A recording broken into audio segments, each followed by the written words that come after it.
Hi, everyone. Welcome to the CSPI podcast. I'm here with Leif Rasmussen today. Leif, how are you doing? I'm doing good. How are you doing? I'm doing okay. We're glad to have you here. For your you're not a public figure exactly, so why don't you explain to the audience who you are and what your background is? Sure. So I'm a PhD candidate in a computer science department.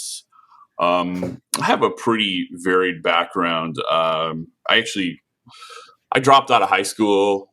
I was a DJ for a while. Then Really? I didn't know slowly, that. I also dropped out of high school, by the way. Oh, okay. Yeah, I think I had heard that in a conversation you maybe were having with. I know, like Rob Henderson too, also has a background kind of similar to mine and yours.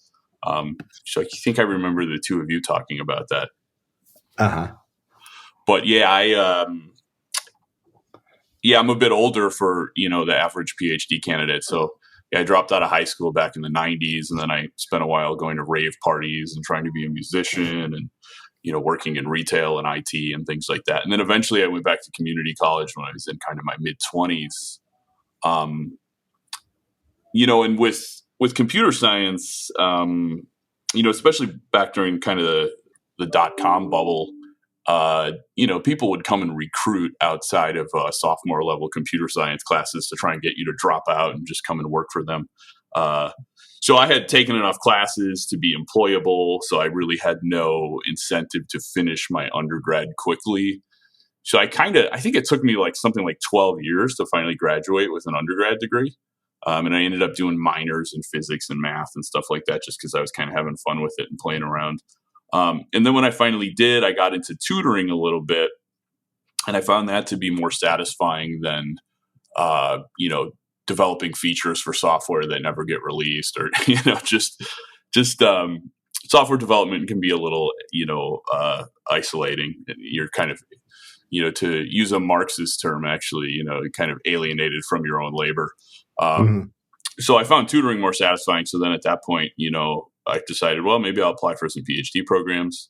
I'm from Chicago. I have a lot of family here, so I only applied, to local programs in Chicago. And I just thought, if I get into a good program in Chicago, then I'll do that. Otherwise, I'll just, get a job.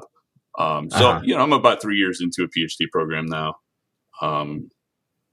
What part of Chicago are you from? I'm from the north suburbs, like Skokie, Morton Grove, Niles kind of area. Okay. Yeah, I'm from the south suburbs. And everybody I meet from Chicago is always from the north suburbs because the south suburbs are poorer. That's true. Yeah. I can't this where I come from, a lot of upwardly mobile kind of immigrants. I think at some point Skokie had the largest Jewish population, outside of Brooklyn. Yeah, that guy became famous because the Nazis were going to march there, and that's what everyone used to say, right? That's the biggest Jewish population or something like that.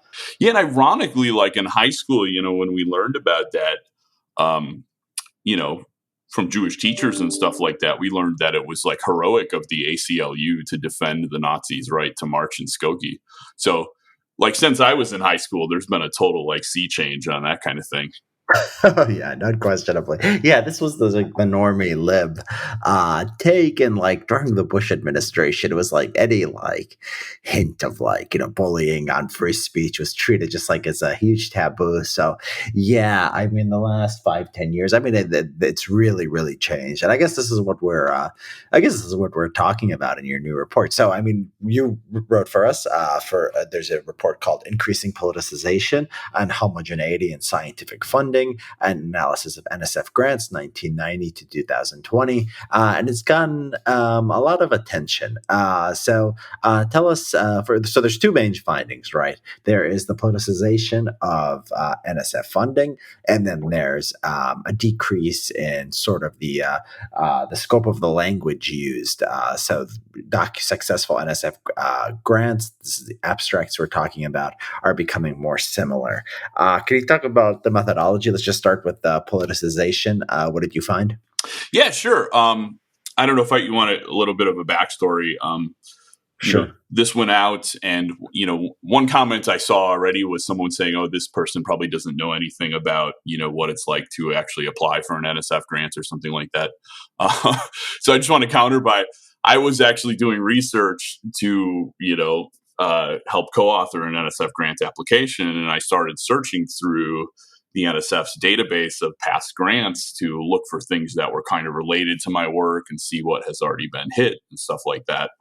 And, I just started seeing things that were a little bit laden with, sort of diversity, equity, inclusion type of stuff.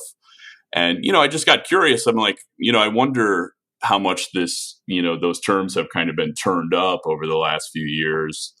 And then, I kind of had this thought, like, wouldn't it be ironic if, while the talk of diversity is increasing, the actual kind of linguistic diversity of the ideas within these proposals is actually waning. So, I just kind of piecemeal started running little experiments on, the archive data, just here and there out of curiosity. And really, I started this, probably before the summer, and it was just kind of, I was having fun just making little graphs and like showing people in my department.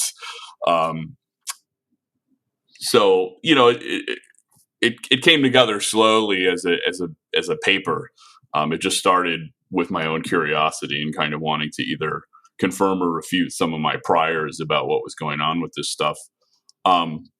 So I have a background in computer science, and natural language processing is kind of a subfield of computer science, kind of related to artificial intelligence, where we can look at big corpuses of text and we can do statistical analysis to kind of find out things about trends, or even to kind of assess the content of text, classify different documents into the sort of family of documents they belong to by the frequency of different words and things like that. Or even, sentiment analysis is a big field where people try to look at reviews of products and kind of ascertain, automatically with natural language processing techniques, whether it's positive or negative or things like that. So there's a lot of different tools that come from that training that you can kind of use to look at big corpuses of text. And, I don't know if people don't really want to mess with the NSF, because that's what, especially in computer science, that's what keeps a lot of departments and labs afloat and stuff like that. So I just thought, I'd use some of these techniques I had learned in classes over the years as a computer scientist to kind of look at the corpus of abstracts of NSF awards. And so, yeah, I first noticed this increase in these, kind of diversity, equity, and inclusion terms that you kind of see happening everywhere else on campus and the academy. And it's spilled off of campus into the real world too. But I just wanted to see, I wanted to check myself too. I wanted to, make sure I wasn't just being hyperbolic and exaggerated in my thinking that this stuff is just kind of going crazy. So I wanted to kind of actually look at the NSF data and maybe, potentially refute some of my priors. But it didn't do that. And then, once I saw this dramatic increase of these terms, I thought, well, we can look at the kind of, we can look at the similarity of documents in terms of word frequency, which is a common tool used to categorize documents. Before we get to the categorizing documents and placing them together, let's just talk about the initial results, right? So the initial results with regards to word count. So I think the top line figure is that you have these 7 terms, right? They're politicized terms: equity, diversity, inclusion, gender, marginalized, underrepresented, and disparity. And these things aren't always politicized, right? You can imagine diversity like biodiversity or things like that, but they're often politicized, right? And you can't explain in a non-political way if they change over time, the frequency of these words. So as of 2020, 30.4% of all grants had one of those terms, and this is across the 7 fields, right? Yeah. And then. Mm-hmm. And this was up from 2.9% in 1990. So you got an order of magnitude increase, right? Yeah, it's a pretty big increase. And it's, this main metric, I've seen criticism already because it is a little bit loose, and it's like, yeah, I can't guarantee that every usage of one of those terms in a grant abstract is, the ideological version of the term, of course, biodiversity. And there's, in social sciences, there's very reasonable reasons to talk about gender and disparities and marginalization and stuff like that. But you would expect a kind of a baseline that wouldn't fluctuate all that much over 30 years. But we've seen most of these terms just jump hugely from 1990 to 2020. And some things that aren't in the work, because I thought it's kind of complicated. It's more difficult to describe, but these terms don't occur statistically independently of each other too, right? They a lot of these terms kind of tend to hang out together more than you would expect randomly.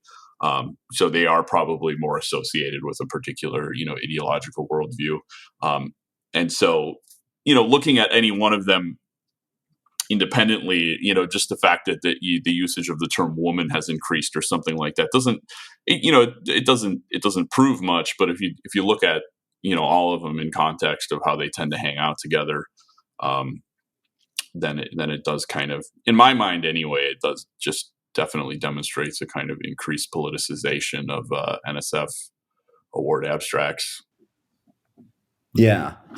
Right. So, yeah. Okay. So, yeah, I mean, you break it. I mean, it's not just that one graph showing those 7 terms, right? You have tons and tons of terms, and each one has the exact same pattern in every single field, right? So, I mean, biology, started relatively high in diversity, right? But now it's, several times higher. And so, even math and physical sciences, you have 22.6% have one of the big 7 terms, and then from 0.9 in 1990, similar results in computer and information science and engineering.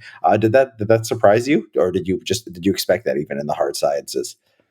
No, yeah, that doesn't surprise me at all. Given what I've experienced in the last 3 years as a graduate student, it's funny. Like my undergraduate institution was just Northeastern Illinois University, which is not a particularly prestigious. I don't want to knock on it. I got a really good education there, but it's not like a high prestige school. It's just a state, university in Illinois, kind of a commuter school. And this kind of stuff wasn't turned up as high at a school like that, which is ironic because that school, I think, is in Albany Park, which is a neighborhood of Chicago, and it's maybe one of the most linguistically diverse zip codes in the country, or at least in the Midwest. So that school did actually have a really high diversity of its student body, as compared to Northwestern, which is is more of an elite university. And so at Northwestern, once I got to Northwestern, I saw a lot more of this stuff all of a sudden, and a lot of it feels pretty performative.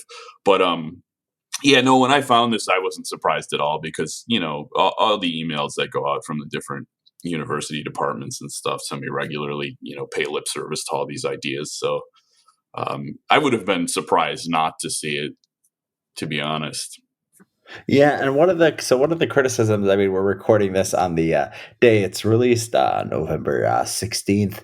It's gotten a lot of tension already, and then one of the the criticisms or sort of critiques that people say is that it's just boilerplate, right? There's a broader goals section in the NSF abstract, and you're supposed to put something there. How do you respond to that to sort of try to downplay the significance of the results?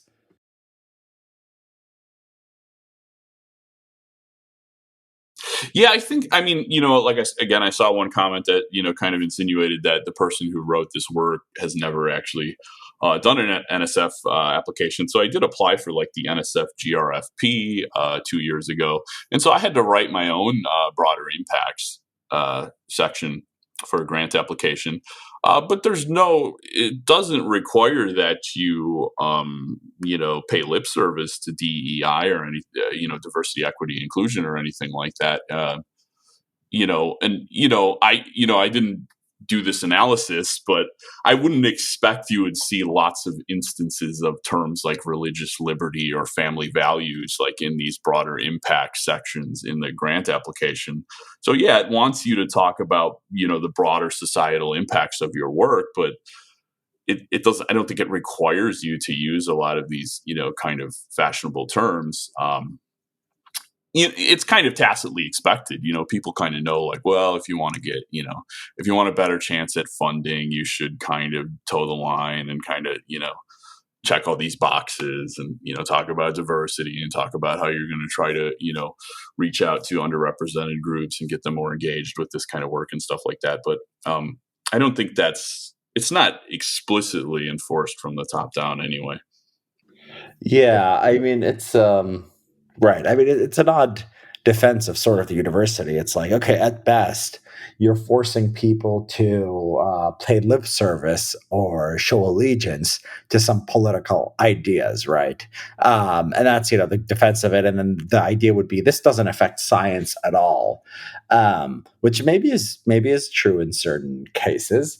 But I mean, it does have right. It must have other costs, right? So first of all, I mean, some of them I've seen that they have they make you pretty much promise to go do tutoring for, groups based on their race or their sex. And, who knows if that's cost benefit justified. If you're an elite scientist, maybe that's not the best use of time, but obviously it's something that that they're trying to encourage you to do. But also, I mean, it's an ideological litmus test, even if the research itself is not ideological. If you're a conservative or you're a moderate, I mean, you're uncomfortable. I mean, I used to apply for academic jobs. I was uncomfortable with the diversity statement. I maybe couldn't be as enthusiastic about it or like be as glowing in my support of affirmative action or my hatred of standardized tests and meritocracy, as other people might have been. So even if it's not related to the research, it's still a political litmus test for the researchers themselves, right?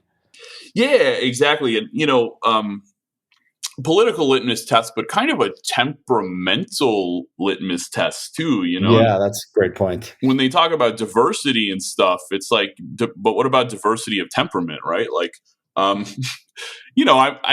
identify sort of as a contrarian, and have lots of scientific heroes who weren't necessarily the most agreeable sorts of people. And, I thought, well, I've got these contrarian tendencies that are kind of annoying under certain circumstances. But, it seems like the best way to put them to use would be in this kind of, scientific discourse, like, step into the fray and try to kind of fight out what's correct about, nature and reality and stuff like that. So to me, it's not from a political perspective that it bothers me so much. It's just being forced to pay lip service to things that just, like, pretty obviously from an empirical standpoint just have big fissures in them. There's big problems with these presumptions that they make about, the causes of disparity and stuff, and you're not really supposed to raise questions about that. And that's kind of what bothers me the most, actually. Yeah, I mean, you're right. The temperamental litmus test, right? I mean, I'm like, yeah, I mean, I'm sort of like you in that I don't like to say what other people are saying, and I mean, it is part of it's like political or intellectual commitments that make me, sort of repulsed by this stuff. But there's also sort of an aesthetic commitment not to use boilerplate and not to pay lip service to things that I don't believe in, and yeah, that I mean, people are like that are going to be hurt in these application processes. So yeah, I mean, it's funny you mentioned dropping out of high school. I was talking on Twitter the other day with Megan McArdle for the Washington Post, and something I said was that like a lot of people with nonconformist opinions, they tend to be good at standardized tests, not so good at GPA because whatever, they're just not good at following directions, or they don't want to study the things that they're supposed to study, or whatever. They're just not good at sitting there at a desk and like listening to what a teacher says and then regurgitating what they're supposed to say. And so, yeah, standardized tests are great for merit, but they're also great, I think, for finding people who are smart and nonconformist, while things like GPA and especially like extracurriculars, finding the exact extracurricular that you're supposed to have to like, have a better chance at getting into university. And, there's political things here too, where some extracurriculars are seen as, more congenial to what admissions offices like than others, and others actually hurt you. And so there's a move towards away from standardized tests towards these measures of conformity and jumping through hoops. And this, this trend in the NSF grants seems to be something similar. Do you see that the same way? Yeah, definitely. And I mean, that's a whole nother topic that, I could go off on is, the whole move away from standardized tests really troubles me. Um, I think Razib Khan, who you spent some time talking to, I'm not sure if it's his argument, but the argument I've heard from him is that maybe above a certain high threshold, like GRE scores don't really determine academic success, Um, but I think they do kind of closer to the median, right? And so a lot of people are using this argument like, well, we look at GRE scores and we look at how successful people are at, in their academic careers, and it doesn't, correlate that highly. But, I think we're going to see some not good things happen once they totally get rid of it as a requirement and just, make admission standards way more qualitative. There's so many troubling things in the academy. I'm attached to a lab that's partially within a school of education and social policy too. So, I hear Okay. some of the more extreme things about mathematical rigor being a form of colonialism and things like that. And so, I think and I don't want to be hyperbolic about this, but it seems like there is something that could be called like a war on merit. I don't know. Yeah. What have you seen? Because I haven't been on the university campus in regularly in several years, and that's sort of a lifetime. So what have you seen that's disturbed you since you've been there? Well, I mean, just trying to, talk about anything like IQ or G in any way. It's just a pretty big, faux pas. Even in a Right. discipline like computer science or something, which to me is kind of ridiculous because people who can do well in these technical, fields are, it's dishonest to say that you're not an outlier in some way, right? It's dishonest to pretend that like, oh, just anybody can do this, right?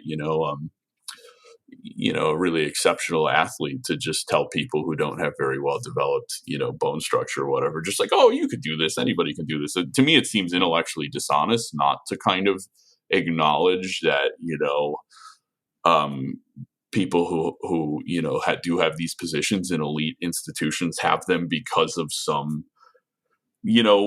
random endowment that they got, that they happen to get.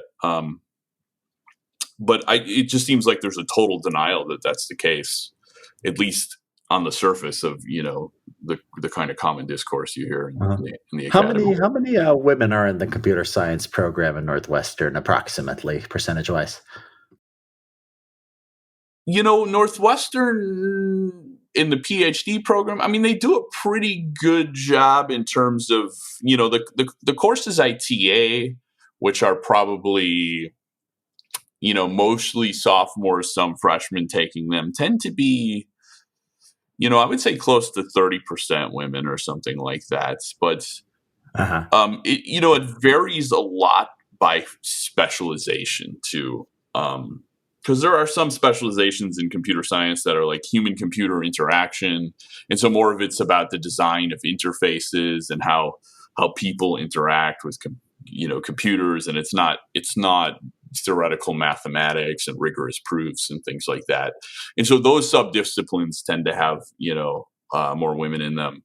But something like theoretical computer science tends to be 80 to 90% male generally, and that's where we talk about the nature of computation, and we kind of prove what is and what isn't computable within certain constraints.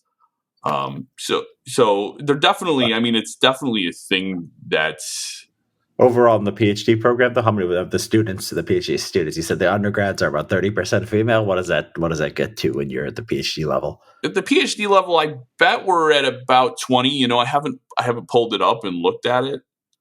Um, but it's probably right around 20 would be my guess.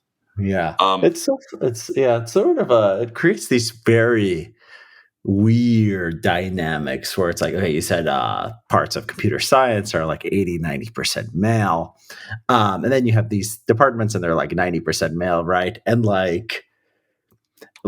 obviously they notice that, but they must have self-awareness that they're not a random a random selection of the population in this department or the subfield, and then they have to go through life like flogging themselves over it, right? Yeah, Don't there's they? so much hand wringing and self-flagellation and stuff like that. Definitely.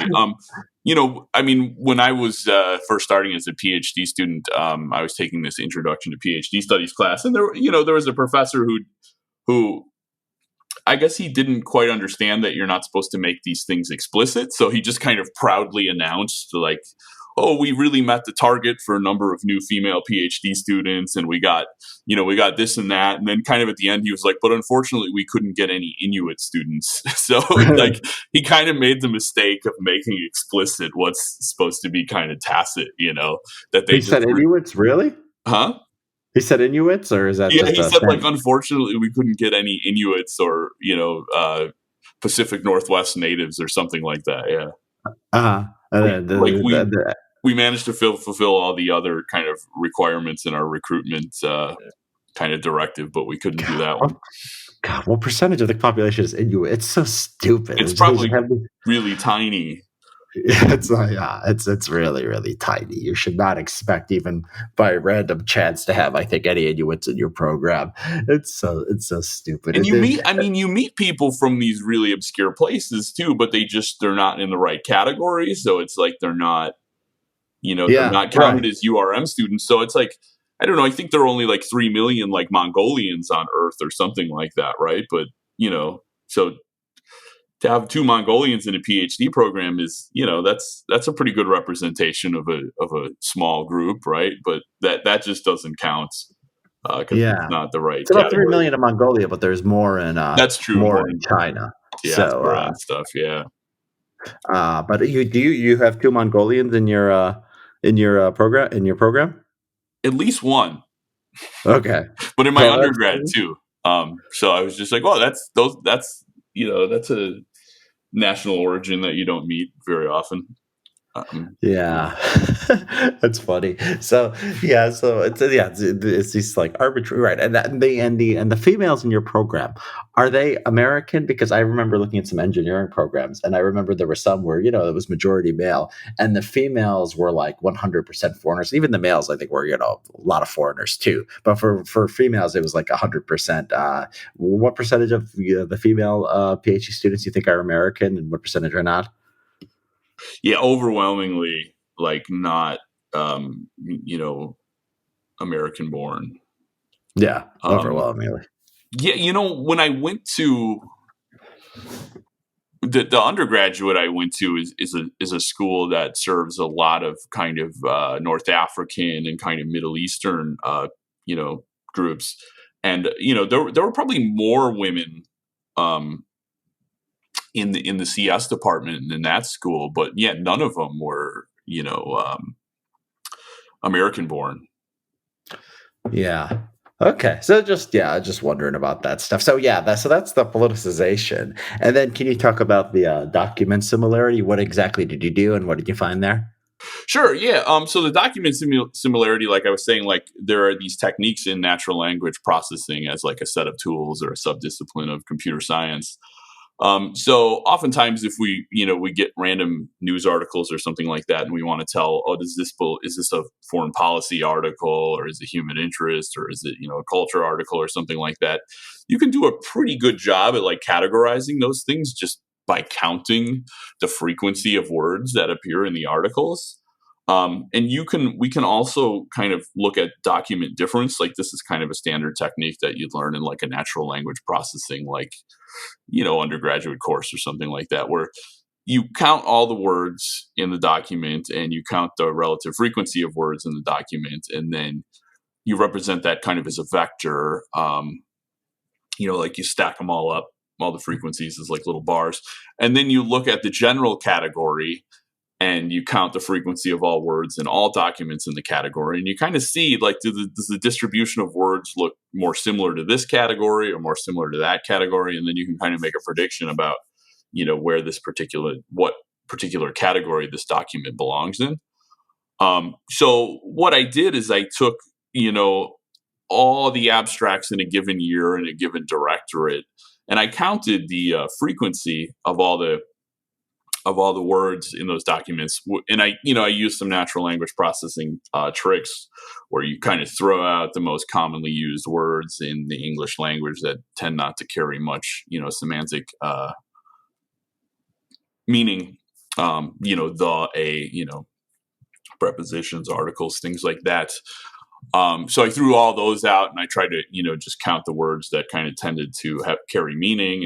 And I looked at the frequency overall of all the abstracts in the division in a given year. And then I measured the distance of the word frequency distribution of each individual article from kind of the mean of the category that it was in. And, every year I could kind of give a metric of how similar these documents all were. Okay, let me just sort of summarize it in a way that I think might be easier for people to understand. So you just take every document, and basically you're seeing how similar it is to other documents. So, for example, like biological sciences is a category. So you basically take the words in biological sciences, the successful abstracts, in all of them, and then you see how similar they are, right? So you can compare that in like 1997 to biological sciences in 1998 or 1999, right? Correct. Yeah.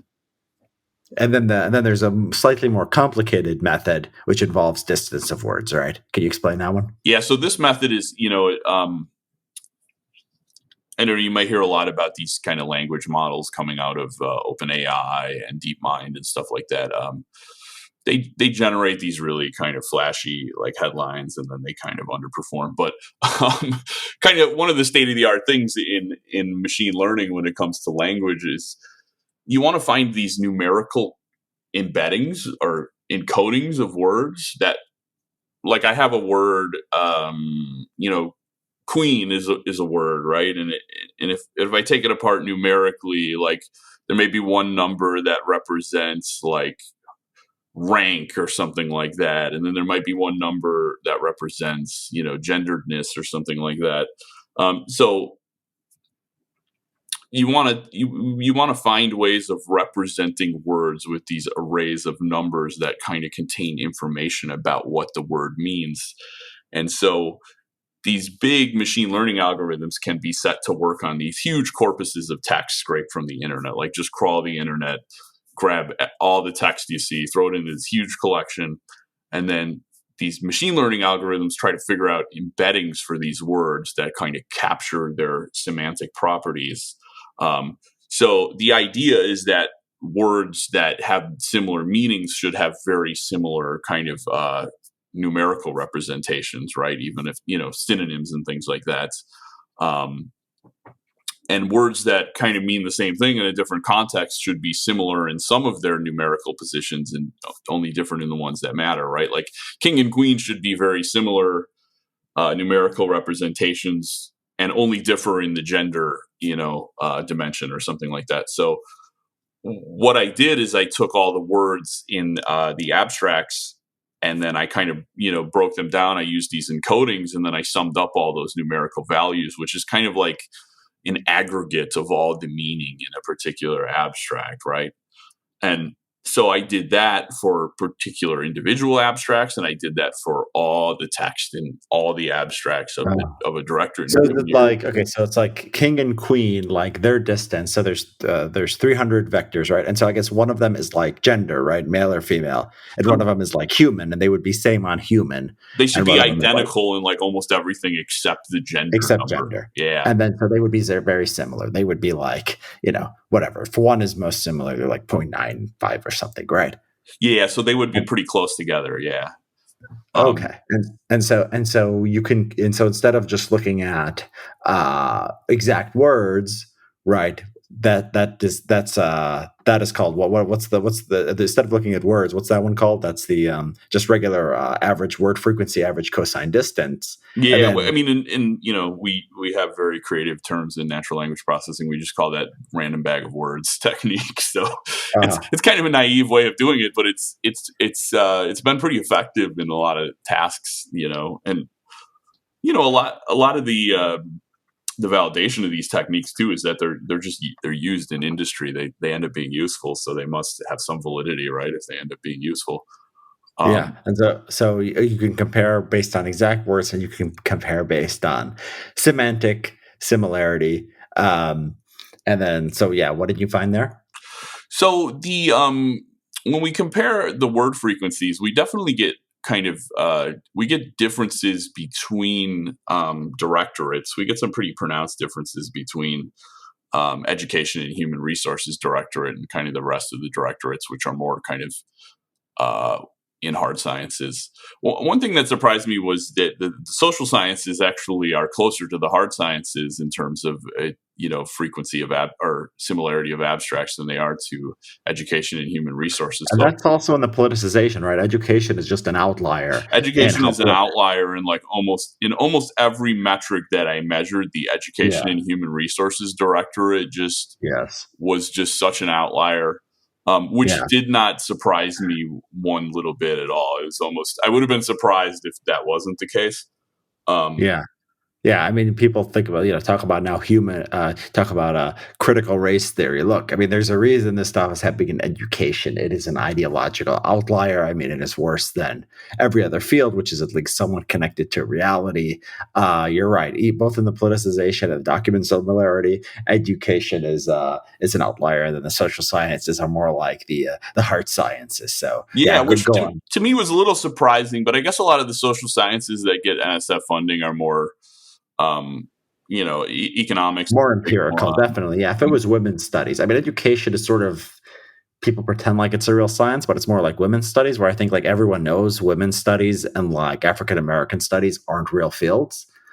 While education, I think, still pretends to be a real field, right? I mean, they have these set of presumptions, these set of axioms that they operate based on, but you can't challenge the axioms, right? So, like, I guess some of these fields, like, if you assume the axioms to be true, are somewhat like internally consistent, maybe, but like Sure. the axioms of the fields are pretty easy to just like kind of poke holes in empirically. Um, yeah, I mean, an interesting anecdote because I mean, now it's kind of critical race theory has entered the culture war in this way that's just really hyperbolic, and people are trying to pretend that oh no, there's no such thing as critical race theory, that doesn't exist. I was in a lab meeting, and this was late 2018, early 2019, before things kind of got stirred up. Before this stuff really came to a big head, before Christopher Rufo and before the, George Floyd unrest and stuff like that. Yeah, and a visiting faculty from the School of Social Policy came and gave a talk about integrating critical race theory, and he used the term critical race theory into the learning sciences. So it's definitely a thing that's pretty. I think there are a lot of people who don't do it, but are just kind of cowed into just giving it a pass, kind of morally intimidated or something like that. I mean, a lot of people in private have told me that, oh, I don't love these ideas too much, but they don't want to end up on the wrong end of a mob or something like that, so they just kind of give it a pass. So I don't like. Yeah, I'm conflicted because there are people in education schools who really, are working on interesting things that may, help students learn difficult Yeah, but they're concepts not. Yeah, in but they're novel not there. ways. So I don't want to bash the whole field, but my main critique is they don't do good gatekeeping or quality control. Well, it's more than that, though. It's not that it's like the gatekeepers are the PC crazy people, That's right? true. They're Yeah. not a minority that's like, just a little bit loud. I think it's the majority of the field is bad. And I think if you say, you qualify and you say some researchers are good, I think that's the minority. Don't you think that's right? Yeah, the space I occupy that's related to education is particularly mathematical and particularly computational. Uh-huh. So I think we probably, and the lab I belong to probably practices a much higher degree of rigor than is kind of standard in the field. So yeah, things I've seen kind of venturing outside of my lab to talks or, in classes where I've encountered other students from the School of Education are definitely worse than what goes on in my lab. So you think Yeah. you're probably right that, Yeah. the idea of critical pedagogy is pretty standard thing, I think, in education schools now. And Um, so yeah, let's just go back to the results. So yeah. you just started to talk about. I said education's an outlier. Okay, overall, tell us about the document similarity results. So overall, with word frequency similarity, you see some small declines, and then around 2018, over the last 2 years, you see some pretty pronounced declines. I can't I can't speak to why that is. I haven't. I spent a whole summer just tinkering around with this stuff, and I wanted to eventually okay, let's turn this into something. Let's stop pursuing all these little threads of curiosity in opposite directions. So, that would be something interesting to look more into is, what the real cause of the decline is in most of the directorates between 2018 and 2020.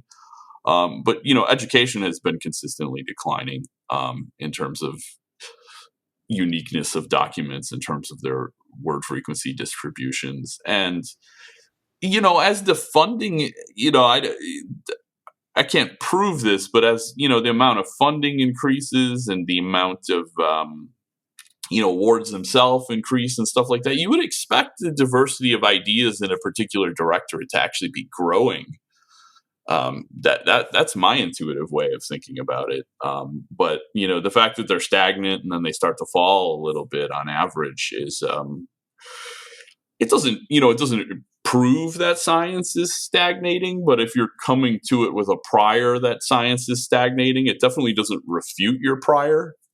If you're kind of thinking in Bayesian terms, where you're just looking at evidence and every little piece of evidence you kind of use to kind of update the likelihood of your assumptions, then I think it would definitely pushes me in that direction that, yeah, maybe there is something happening where science is kind of, has been stagnating.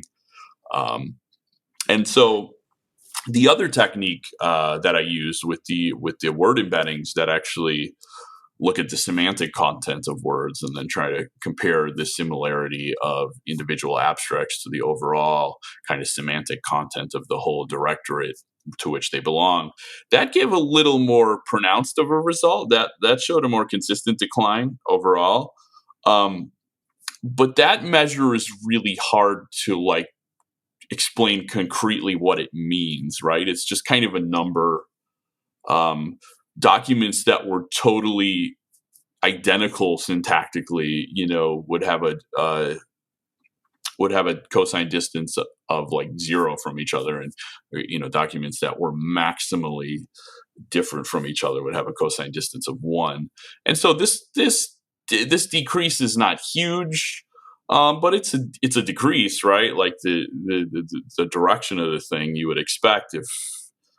And again, this is somewhat unqualified, but I expect if science was, the funding of science was a very healthy institution and the funding was increasing, that we'd be getting more breadth of ideas rather than fewer. And again, my work doesn't intend to definitively claim that it proves that science is stagnating, but I think it provides some evidence that might nudge you in that direction.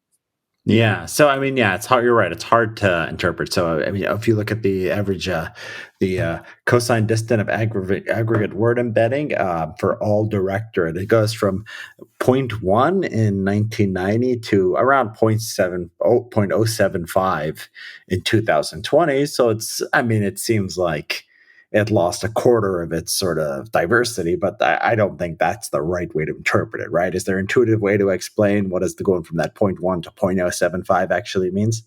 I don't think there is an intuitive way. I think the main thing is that the slope is negative. That's the only thing that really speaks to me, is that, oh, there's a negative slope here. It's going down.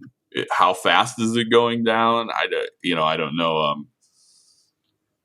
I don't expect there's any kind of dystopian world in which every abstract is identical. So it would never reach zero, right? So how far down can it go? I don't know. It'll be interesting to, who knows what will happen in the next 10 years, but it would be interesting to look back at this stuff with another decade of data and see what happens. Yeah. But yeah, overall, I mean, this is just this work is, I have these priors. I've been observing these things. I have a lot of anecdotes building up. I'm thinking, I see a lot of, you see work that the work is itself is, and a lot of academic work is, I don't know if you follow, I think, John Ioannidis is kind of a researcher of research kind of within the medical realm at Stanford. And I think he got a lot of flack this year, but, maybe some of it justified, I don't know. But, in 2005 or something, he wrote a paper on why, most published research is wrong. And, I think, there's a lot of problems with scientific research with the replication crisis and just all kinds of things like that. And it seems a little easier to mask kind of sloppy work if you dress it up with the right sort of sentiments. If your work is bad, but it's about equity and inclusion or something, you're more likely to get recognized. Probably you're more likely to get invited to speak on it. And if your work is bad and it's about something super controversial, spatial, reasoning abilities between different groups or something like that, like people are going to pick it apart, immediately. So I think some of the, one of the, just anecdotal observations I had going into this was that, like, a lot of this woke language, I think, provides a kind of aegis to protect work from very serious criticisms. People are a little intimidated to criticize work that purports to have, good, right thinking intentions. You know what I mean? Yeah, that's right. Okay, so we have basically politicization. We have greater similarity between documents, right? We don't know exactly what that means, but we're looking at the trend lines, and the question is, doesn't matter, right? Do you? I mean, so you connect this to people like Tyler Cohen and Patrick Collison have talked about the slowdown in scientific and technological innovation, and that's such a broad topic, and it's hard to get at. And a lot of people have written about it, but how do you see this as a contribution within that debate? I wonder if there are people like me who kind of, it's easy to fall into a bubble and just, consume the same kind of media and stuff like that. And, so, one of my reasons for doing this was, my question is like, oh, I've just got sucked into this kind of moral panic about the decline of Western civilization and the quality of discourse and stuff like that. And so part of doing my work was just, again, I've said this a number of times, just to kind of test my own priors,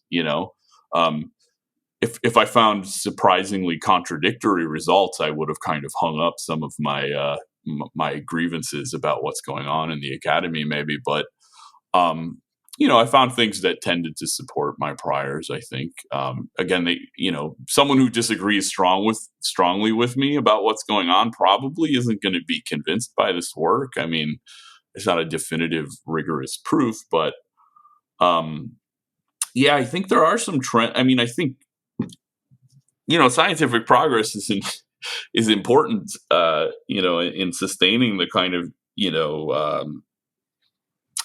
economic growth that kind of maintains the standard of living that, kind of support this, progressive society that we live in or whatever. Right. And to me, it's really, some of this stuff is just kind of attacking the foundations of what supports all this, I mean, if you have any kind of historical awareness, like things have not been wonderful for a lot of people in the past, and part of why things are better for a lot of people is because of, people. I think people are a little more tolerant, a little kinder when they're not living just hand to mouth and kind of, pitted against the elements and everything like that. So yeah, I think if we undermine our own scientific institutions, we could find ourselves in a lot a lot bigger trouble. And yeah, I think,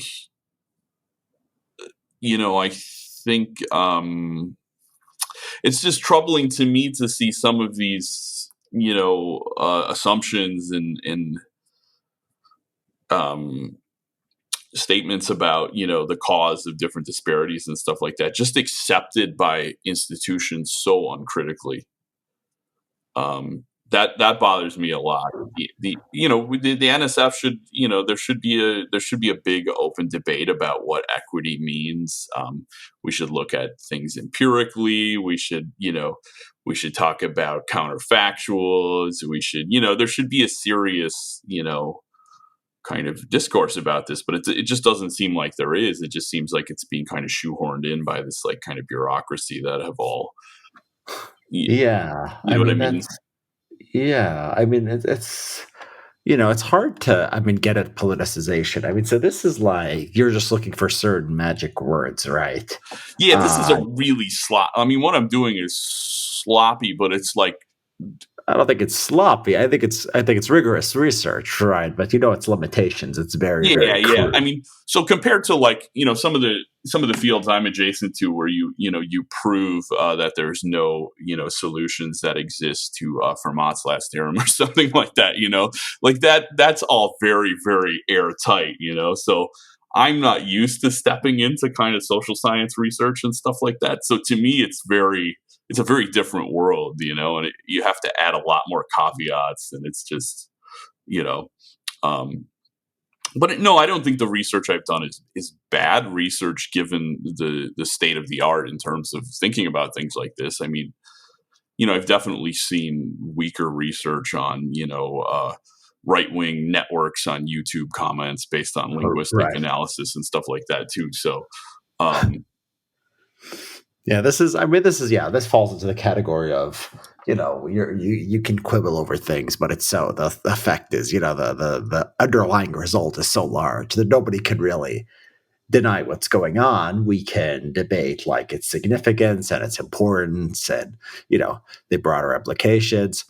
But there's no there's no getting around these results. Nobody's gonna like take these results and show if you made a mistake. Oh well, there's not an increase in these terms, right? That's just no way you're gonna find that.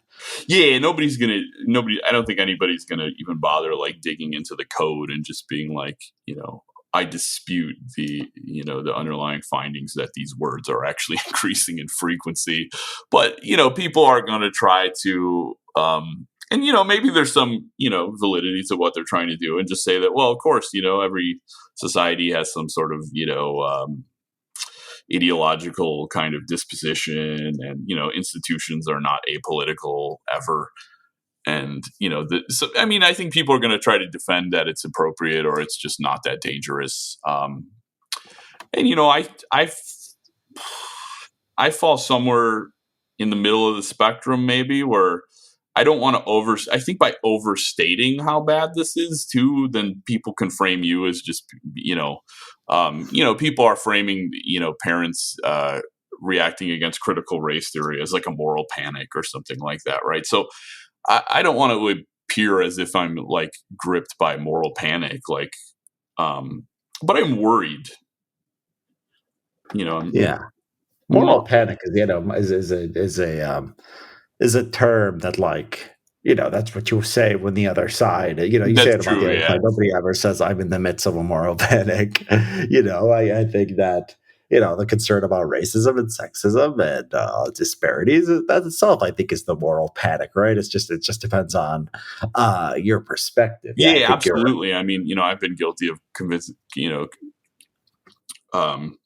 accusing other people about moral panic when it comes to a lot of this stuff, but then it kind of goes both ways. So it's like I kind of want to try to stay a little nuanced about it, where I understand how certain people can be like, yeah, this is happening, but it's not, it'll pass. Some people just have this attitude, this kind of happened in the 90s and then it kind of wound down a little bit, and that'll happen again this time. But I don't know if I see that happening this time. I don't know. Yeah, it seems much more entrenched, and we have the data from the 90s, right? The 90s, is covered in your report, and it seems like a lot, but it seems like a lot worse. Yeah, I remember the '90s. It wasn't anything like this. Um, so do you? So I mean, it's been out, like we said, it's been out for most of the day today. Are you? Have you gotten any reactions that were any do you have you gotten any reactions from like people people that you go to school with, or is there any negative reaction, or do you anticipate any or slash fear any? Um, I got some congratulations from some people in Heterodox Academy. Kind of, we're not officially affiliated with Heterodox Academy, but we're kind of stylized based on what they do, at my university. So some people have emailed to me and said good job and stuff like that. And other than just anonymous Twitter accounts kind of criticizing it, or some first name only comments on marginal revolution, I haven't really gotten anything too damning or too aggressive. In some ways, I see, like, if you act like you're not that scared, like, people don't come after you as aggressively. Yes. Like, I use the analogy of like dogs. Like, people who are terrified of dogs run from dogs, and then the dogs just chase them, and then they get more terrified and they run faster, and the dog runs Uh, faster. But if you're comfortable with dogs and you just see a strange dog running towards you, you just kind of make eye contact with it, and it kind of stops in front of you. And so I kind of, I say contrarian things in my lab, and I've been lightly admonished for potential microaggressions, but nothing's like ever come of it. Um, and I kind of made fun of the concept of equity just being so, ill-defined and just sort of a platitude before in a lab meeting and stuff. And some people will complain, but I haven't been kicked out of my program or anything like that. So um, I yeah. think graduate students have a lot more security than non-tenure track faculty and postdocs, because we kind of have contracts with the university, and also the university doesn't look good when they don't graduate people. You know what I mean? So I think Yeah. as a grad student, I'm a little less vulnerable than someone who's like on the job market or something like that. Right. Right. Yeah, I mean that's so true. When you're scared, they come after you. I mean, sometimes people ask me, well, how do you say these things and not get canceled? And I wasn't as open as I am now that I'm out of the university, but I wasn't really hiding what I believed either when I was as a grad student. I mean, I was beyond that. I mean, I was pretty open about what I believed, and yeah, nothing ever happened to me. And I think it's right that like people will come after you and they'll pile on to you, but if you have no emotional like investment in like these people, right? If like you can't be hurt by them, then they sort of don't bother. They're not going to claim your scalp because you're not going to apologize, you're not going to back down. And then like they don't get the satisfaction of like putting someone down and making them remorseful. So for everyone out there listening, um yeah, people, it is like the person who's afraid of dogs or not afraid of dogs, right? A lot of life is like this, right? Like what do they teach the guys about finding women to go out with them? It's the same thing. It's like if you're scared, it's a or if you're confident. Either way, it's a self-fulfilling prophecy. Yeah, it's So definitely a yeah. positive feedback mechanism. I mean, you know, I don't like to use the word privilege, but there's this thing, maybe computer science privilege, because in the academy we have a marketable skill, right? So we're Yeah. not terrified that we're not going to get one of the very few academic positions, like someone in comparative poetry, or what I mean, like. Yeah. I can, even if everybody in the country hates me, I can just go be a programmer in Romania or something like that. You know what I mean? Like, I'll be okay. Um, yeah, somewhere over there in the Balkans will take me in for sure. Um, Yeah, that is good. You're right. You do have that privilege, and people also assume that you're sort of smart too. So like, they're a little afraid to argue with you if you have like intellectual credentials. I mean, I think that a lot of these people, they can sort of see when they're intellectually overmatched. Like they like making fun of like dumb uneducated people whose politics they don't like, and then they don't want to fight with somebody who's is actually probably smarter than them. And if you're not afraid of them too, I mean, you have less to worry about. But I'm getting the impression that you're probably not going to go for a career in the academy, or is that not right? It's interesting because I definitely started with the intention to, but just the last 3 years have just made me feel like I don't know if I want to contribute to this. Uh, it's funny. Nothing against. Well, I can use myself as an example. I taught a course this summer, and it's a course that I've taken. I think as an undergrad, I had to take twice because I switched schools. But the first time I took it at community college for, I paid $300 or something like that. The tuition that the students paid in the version of it I taught over the summer, probably $3,000-4,000 or something like that at the very minimum. And not I don't think they learned appreciably more than I learned in community college when I paid $300 to take this course. And just so much of the tuition money is just going to, I mean, we have like a vice president of wellness or something like that now.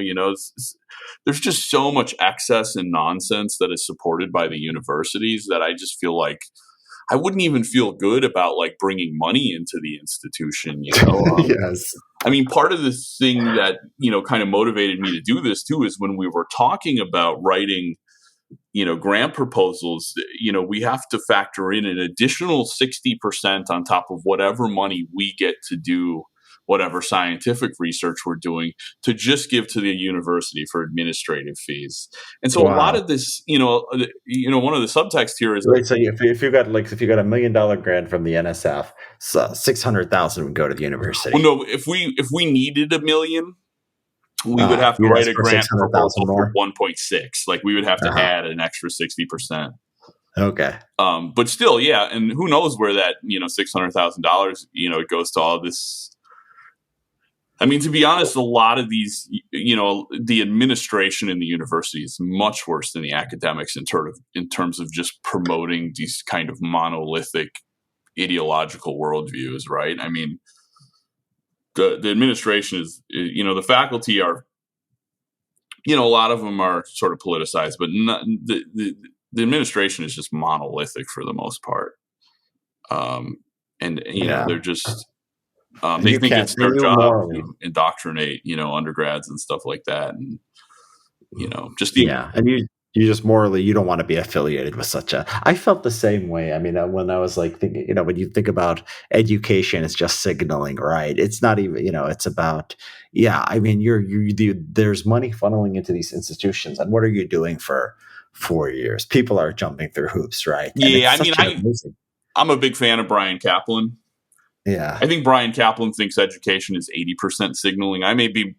Feel closer to 60 or something, but that's because I'm in a practical discipline too. So, um, Yeah. but, It's but yeah, one of the things that I'd be interested in. You had a good conversation with Mark Van Driesen, uh-huh. where he uses the metaphor of flying X-wings into the Death Star, in terms of disrupting kind of the big machine of university education in the West. And one of the things I'm potentially interested is in being involved in alternatives to online kind of certification things that teach actual marketable, useful skills for a reasonable amount of money without, indoctrination. I'm still interested in educating. Like I get a lot of satisfaction about helping people like acquire new competencies, which it seems like it's still some portion of education, but maybe not the majority. I still have interest in being involved in education in Right. concept, just not in the way it's currently practical. Right, not part of the education complex, right? Okay, so yeah, I mean, this is fascinating. So, what do you plan on working on next? I mean, do you want to do more of this sort of social science research on things, on things having to do with science or progress, or do you think you're going to take a break, or what do you see yourself doing soon? Well, one of the big critiques that we got that is a valid critique is someone, I think in the paper we say that NSF is the largest scientific grants granting Body in the body U.S., in the right? U.S. And the NIH is actually bigger, but you could quibble over whether things related to health and medicine are a little different from just pure like physical sciences and stuff like that. But Yeah, it so the would be NSF is interesting. broader, right? Yeah, Yeah, the yeah, then NSF. I mean, the NIH yeah, funds science, but it has to directly impact medicine or public health. I think is kind of the right. idea where the Oh yeah, NSF is the one that's supposed to just fund science for like intellectual curiosity's sake too, to some extent. Um, but I would like to do maybe apply the same techniques to NIH grants too, and I have a suspicion just from people I follow who talk about kind of the bad things that go on in healthcare research that we're probably going to see something similar. yeah, Um, yeah. I think nobody will have trouble believing that public health has been politicized yeah, yeah, after the last year or two. that's true. Yeah, that was a big thing that was disappointing to me because I always, since coming to grad school and seeing how a lot of this works, I feel like I get a lot less out of medicine because part of the benefit you get from medicine is just believing that the people who are doing it are actually hyper competent. Yeah, And so now I'm just less assured by like, medicine in general. Um, but yeah, yeah, it'll be interesting to see how that plays out.